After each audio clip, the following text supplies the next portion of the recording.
Welcome back. We're now going to start talking a little bit about buying puts for profits. Now, this is going to be a little bit different here, okay? We've then started talking first about calls, and now we're going to talk a little bit more about puts. Just be open to this. In fact, the way you've done things in the past, you're used to doing those things, and then maybe a shift will come, a new way of doing things, and you may realize that, wow, I would never go back to the old way. Let me give you a little story. Years ago, when we would all travel, we would all kind of put our huge clothes and all of our luggage in this big, huge chest. Then we put this, hundreds of years ago, then put the chest on the boat. And then the boat would sail to the foreign lands, and we'd go from there. And then we'd put the chest on like a wagon, and we'd tow the wagon into our local destination. And then about, 30 years ago, we'd have these huge suitcases. Then remember, curbside check-in. We'd lug these huge suitcases. And then what we decided to do is we decided to put wheels on the bottom, and we'd tug it with a plastic strap, and you'd see the it would be standing up. We'd tow it with a plastic strap, and then as soon as you turn a corner, it would fall over, right? And we remember those little pebble wheels that were on those? They were, it was kind of annoying, Then finally, a pilot realized, well, forget this. This doesn't make any sense. Instead of putting the little pebbly wheels or the strap, then we used to actually have the luggage, and we'd put it on a cart, and then we'd tow the cart that had the luggage on the cart with a bungee cord around it. I don't know if you remember that. So finally, 200 years later, the pilot said, hey, why don't we actually put the wheels on the luggage themselves? So he was a captain, and he developed a company called Travel Pro, and then he had the big, huge wheels, and he'd tow it right down the thing and then throw it in the overhead bin, and away you go. Now, most of your luggage probably has the wheels on them, okay? And it only took us, about 200-300 years, okay? So, these new things that happen, they're not new. They've been around for a long, long time. Making money on the downside, it's been around for a long, long time. It may be new for you, but the option volume that we'll see on the CBOE and other exchanges is growing almost exponentially. Every single month, we get more and more people are in the option markets because they realize the leverage that's available. So we're going to first look for downtrending stocks in weak sectors. We're going to look for stocks that are trading below their moving average or just breaking through it. Look for peaks in the MACD as the stock bounces down from the moving average. And look for weak volume on rallies and strong volume on down days. I hope that makes sense again. Weak volume on rallies, so the bulls have no conviction, and then strong volume on the down days. The bears have power. They do have the conviction or the power. And look for poor phase 2 scores. I know that sounds a bit unique, but we're looking to play puts on fundamentally unsound companies that don't score well. Now again, this is in the context of the overall market. Remember, we're going to decide if we're bullish or bearish. Ideally, of course, we're going to play these puts in downtrending markets or when we're bearish. Well, in this circumstance, we're currently neutral. So if you remember this from our previous example, we're neutral. Therefore, you can play some bull plays or bullish plays, and you can play some bearish plays. We just need to be cautious and follow the system. Next is pick a stock to play. For this example, we're going to use a stock that we found on our pre-built search. We have searches that are called weak, and they're weak stocks as well as unfavorable stocks. Those are found in our pre-built searches page. There's over 52 pre-built searches. And that's where we found this company, Sun. And then we're going to check the chart. Here it is, Sunoco. That's the name of the company. And let's check the chart. We can clearly see that the stock is already in a downtrend. Well, downtrending stocks, we know that stocks have a tendency to bounce off their moving average. Stocks will bounce off their moving average in the direction of their moving average. Well, we see that the trend of the moving average is down, so we're going to think, hey, wait a second. The stock will bounce off the moving average in the direction of that moving average. Well, go down here and we can see, in fact, let me go ahead and blow this up here for you so you can see that. We see that the moving average is heading down.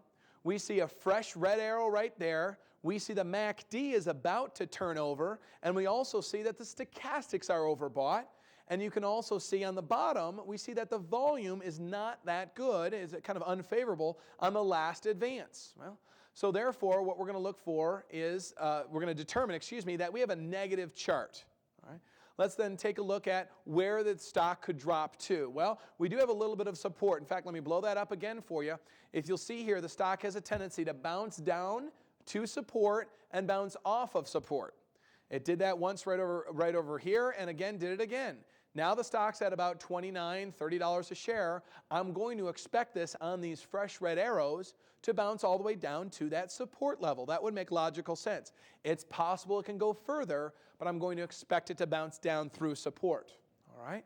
So the stock is at $29.34. It's down for the day, and we have a bearish forecast. Therefore, let's take a look. We're going to use take a look at these December options. We have the December $30 option and the December $25 option. Those are a couple choices that we might use. In this circumstance right over here, the $30 option, we see that it's going for a bid of $1.10 and an ask of $1.30. Now, what is that exactly? Let's kind of review a little bit. The $30 option gives us the right to sell somebody the stock at $30 per share. Now let's think about this. If we think that stock could go to 27 and we have the right to put the stock to the market maker at $30 and the option's going for $1.30, let's see, 30 minus 25, well that's $3. Well, there's a potential profit in that trade. Okay? That's what we're looking for. The $25 put, well, that means we would have the right to put the stock to somebody else at 25. That wouldn't interest me because I think the stock's actually only going to go to 27. So I need a stock with a better chance of profitability. So the target price for Sun is $27 a share. The purchase option price is $1.30. A 50% stop loss, non-emotional stop loss, 50%, 65 cents. If it ever hits it, we're gone. And our target option price is $3. Again, why is it that $3? It would be the $27 target price, subtracting the $30 call option. There's $3 of potential profit there.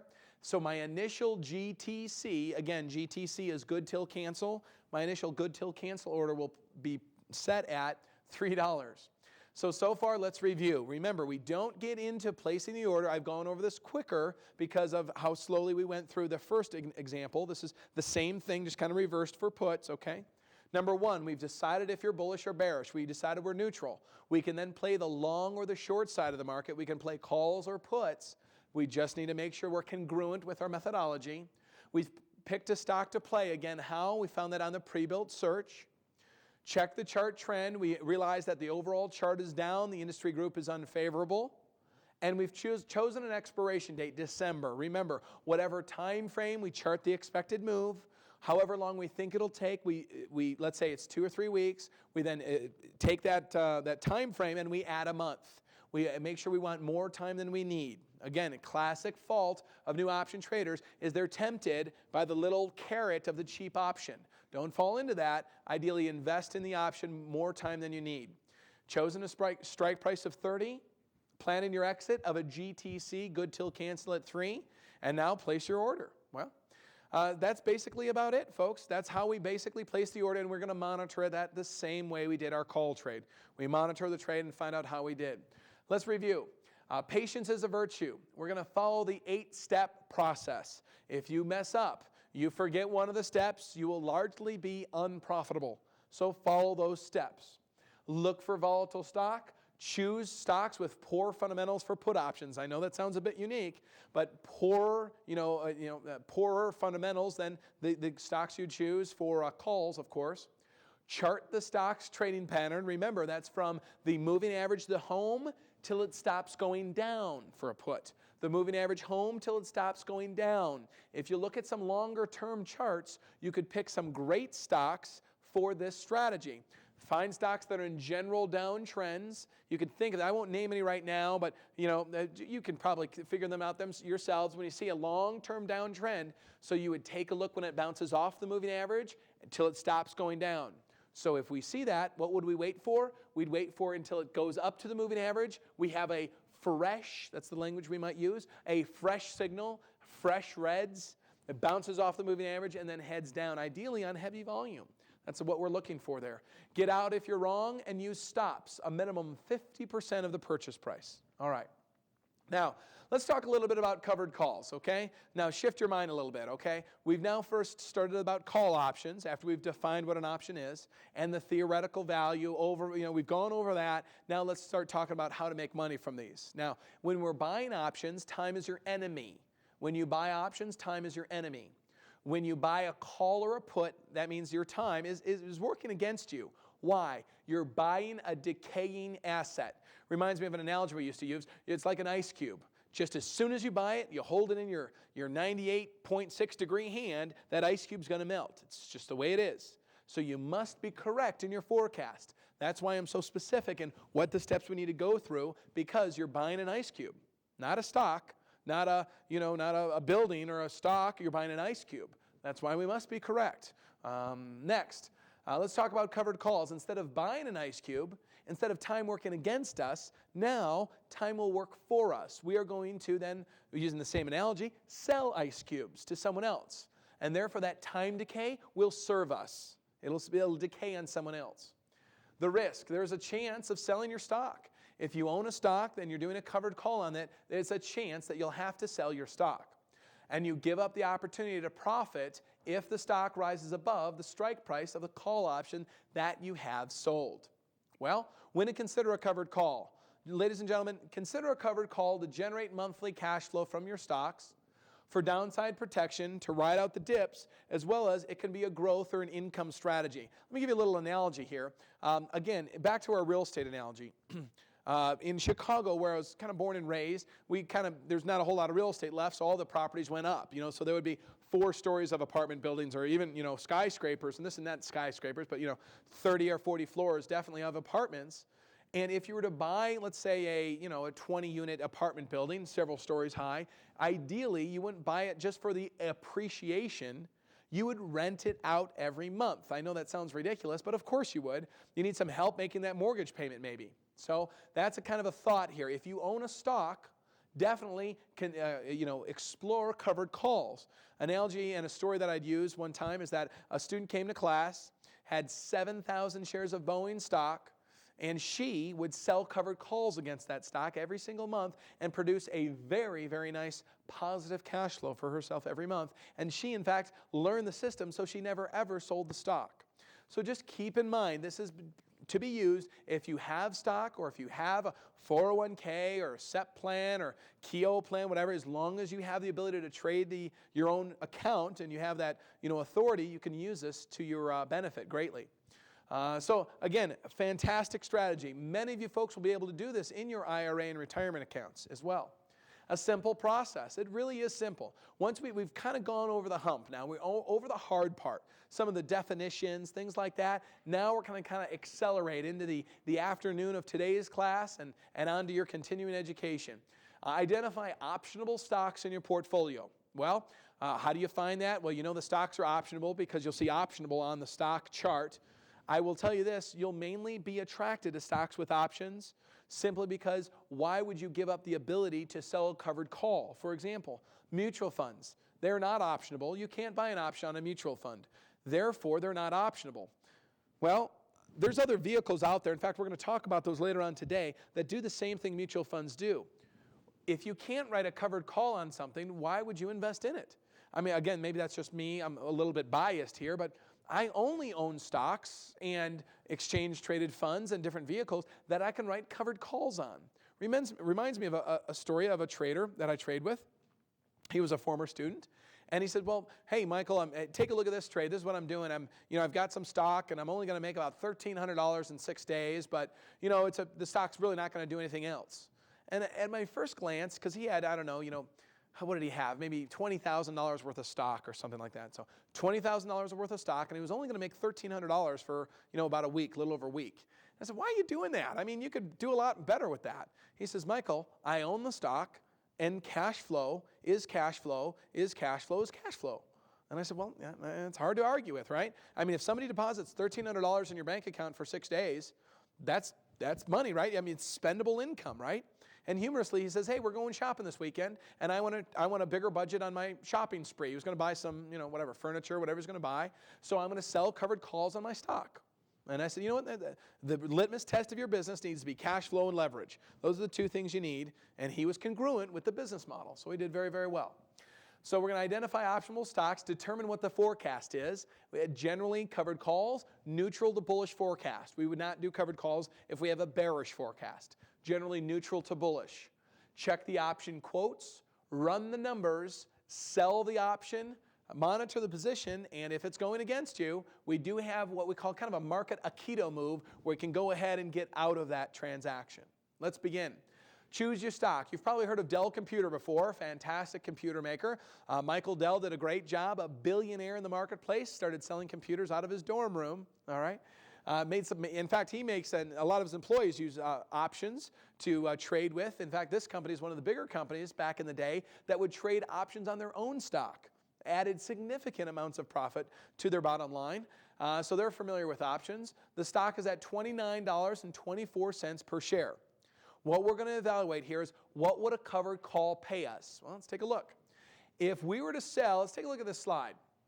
If we were to go ahead and sell the $30 covered call for December, that means that somebody would pay us 55 cents, right over here, 55 cents for the ability to buy the stock from us, usually at any time between now and the third Friday of December.